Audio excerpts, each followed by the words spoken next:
Welcome back. In the last video we have successfully able to expose all the endpoint in the Swagger UI and able to configure the Swagger. In this video we are going to add one extra method. So we want to get all the record from one call, that is find all. So this is the one, this we have to update in to do repository. So let's go to do repository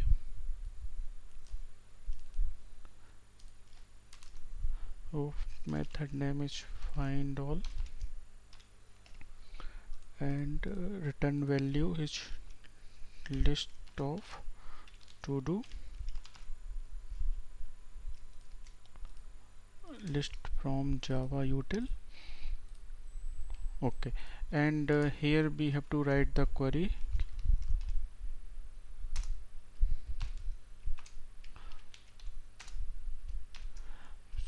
select star from to do.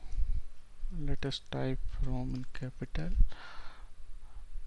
from also in capital, and here we can say native query true.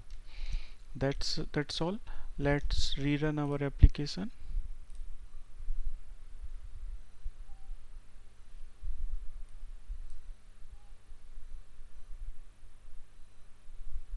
Yeah, so this is application is working fine. Let's see if this endpoint is added here into Swagger or not.